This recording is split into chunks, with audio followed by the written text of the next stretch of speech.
रायगढ़ नगर निगम के विशेष सम्मेलन में 5 अहम एजेंडों पर चर्चा के दौरान सदन में जमकर हंगामा और तीखी बहस देखने को मिली। सम्मेलन की शुरुआत महाराणा प्रताप चौक के स्थल परिवर्तन के प्रस्ताव से हुई, जहां तकनीकी कारणों के चलते रामपुर रोड वाटर वर्ल्ड तिराहा में नामकरण और मूर्ति स्थापना को मंजूरी दी गई। दूसरे एजेंडे में केवड़ाबाड़ी से मरीन ड्राइव तक सड़क निर्माण को लेकर विपक्ष ने विस्थापन का मुद्दा उठाया, जिस पर महापौर ने प्रभावितों को आवाज देने का भरोसा दिलाया और प्रस्ताव पारित हुआ। तीसरे एजेंडे में केवड़ाबाड़ी से किरोड़ीमल चौक तक सड़क निर्माण में जिंदल प्लांट के सहयोग को लेकर सत्ता और विपक्ष आमने सामने आ गए, लेकिन बहस के बाद इसे भी सर्वसम्मति से मंजूरी दे दी गई। चौथे प्रस्ताव में मटन मार्केट को शिफ्ट करने को लेकर पक्ष विपक्ष की संयुक्त समिति बनाने का निर्णय लिया गया। वहीं पांचवें और अंतिम एजेंडे में महिला सशक्तिकरण को लेकर संकल्प पारित किया गया, लेकिन महिला आरक्षण बिल के विरोध में भाजपा की महिला पार्षदों ने काली पट्टी बांधकर प्रदर्शन किया। हंगामे के बीच यह प्रस्ताव भी बहुमत से पास हो गया। जी हाँ, नारी शक्ति वंदन अधिनियम जो हम महिलाओं का अधिकार था, हमारा सम्मान था और जो हमारे लिए एक अच्छा अवसर था राजनीति में नेतृत्व करने का, बाकी महिलाओं को भी मौका मिलने वाला था, उसे पारित नहीं करने का जो कृत्य विपक्ष द्वारा किया गया था, उसी सभी चीज़ों को मद्देनज़र रखते हुए हम सभी भाजपा के पार्षदों ने निंदा प्रस्ताव यहाँ प्रस्तुत किया और उसे एजेंडा में शामिल करने का निवेदन किया। आज नगर पालिका निगम में विशेष सम्मेलन सभा कक्ष में रखा गया था, जिसमें 6 एजेंडाओं को लेकर के चर्चा किया गया और सभी 6 के 6 एजेंडाएँ बहुमत के आधार पर स्वीकृत कर लिया गया है, जिसमें आज एक कैनाल का रोड बनना है,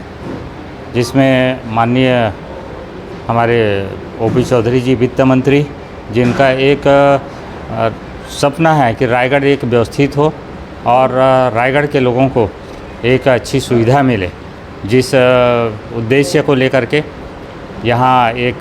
कैनाल का स्वीकृत किया गया है, जिसमें वह कार्य निश्चित ही आगे गति से बढ़ेगा और लोगों को उसको सुविधा मिलेगी और जो भी लोग उसमें प्रभावित हो रहे हैं उन लोगों को विस्थापित किया जाएगा। जो वो किसी भी गंभीर समस्या को लेकर जो है वो आहूत की जाती है, तो चूँकि शहर में कोई भी ऐसी ज्वलन समस्या मुद्दे नहीं थे कि जिससे कि शहर में हाहाकार मच गया हो, ये लोग कुछ भी मनमानी कर रहे हैं। और आज जो 5 मुद्दे आए थे, उस 5 मुद्दे में ऐसा कोई भी मुद्दा नहीं था जो शहर की व्यवस्था को ख़राब कर रहा हो, उसको करना ज़रूरी था। ये लोग हर कार्य को जो है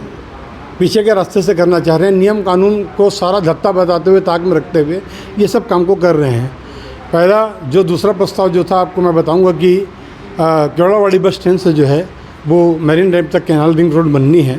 तो चूँकि उसका प्रस्ताव हमारे यहाँ पहले स्वीकृति के लिए आया नहीं है, वो जो विधानसभा की तर्ज पे हम लोगों ने प्रस्ताव स्वीकृत किया था, मगर उसमें ना तो कोई उसका एस्टीमेट आया था, न उसमें ये बताया गया था कि कितने घर प्रभावित होंगे, कितनी लंबाई रहेगी, कितनी चौड़ाई रहेगी इस सड़क की और उसमें कितनी राशि व्यय होगी। अचानक से जो है इसमें राशि स्वीकृति करने के लिए और जो उसका टेंडर हुआ है उसकी राशि स्वीकृत करने के लिए प्रस्ताव आया है, उसमें भी महापौर जी ने उसको जो है प्रत्याशा की स्वीकृति में शासन को भेज दिया है। अब मैं जब यहाँ सवाल किया कि भाई इसमें कितने घर प्रभावित होंगे, उसकी लंबाई क्या है, उसकी चौड़ाई क्या है, रोड कहाँ से कहाँ निकलेगी, तो सदन के पास कोई जवाब नहीं था कि आने वाला जो घर प्रभावित होंगे क्या उनका पुनर्वास पहले होगा या आप प्रगति नगर की तर्ज पर 5000 पुलिसकर्मियों को ले जाकर उनके घरों को रौंदोगे बर्बरतापूर्वक। तो उस पर इन लोगों ने कोई जवाब नहीं दिया, ना आयुक्त महोदय ने दिया, ना सभापति ने, ना हमारे महापौर जी ने। मगर जब मैं ज़्यादा ही बोला तो महापौर जी ने कहा है कि भाई हम उनको पहले उनका पुनर्वास करेंगे, उसके बाद वो रोड बनेगी। वो बात रिकॉर्डेड है, मैंने सदन में हमारे चौथे स्तंभ जो हमारे पत्रकार भाई उनसे भी हम बोला कि इस बात को रिकॉर्डेड किया जाए कि ये बोल रहे हैं कि पहले वहाँ पे उनको पुनर्वास दिया जाएगा, उसके बाद वो सड़क बनेगी। उसी तरह आप देखेंगे कि महिला बिल को लेकर जो बेइज्जती भाजपा सरकार की केंद्र में हुई बड़े सदन में, उस प्रस्ताव को लेकर ये यहाँ है और ये बोले कि भाई यहाँ पे 50% आरक्षण महिलाओं को मिलना चाहिए। 33% आरक्षण 2023 में उच्च सदन में पास होकर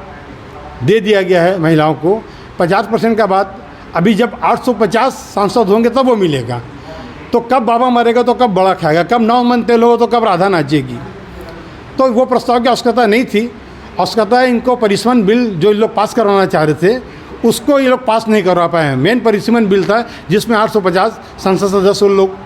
वहाँ पे स्थापित करना चाह रहे थे। मैंने बोला अगर आपको वाकई में शुरुआत करनी है महिला सशक्तिकरण की तो आप सदन से शुरू करिए, अपने घर से शुरू करिए। आज हमारे मेयर इन काउंसिल में 2 सीटें खाली हैं, 8 सदस्य 10 सदस्य होने, आप 2 महिलाओं को ले लो। 2 साल का कार्यकाल हमारे सभापति जी का पूरा हो गया है, वो इस्तीफा दे दें, हमारी तरफ से कोई चुनाव नहीं लड़ेगा, हम हमारे ऊपर नेताओं से बात कर लेंगे। आप पूनम सोलंकी का किसी भी महिला को सदस्य को आप बना दो, आप अपने घर से शुरुआत करो ना, तब इनके मुंह बंद हो गया। आज के विशेष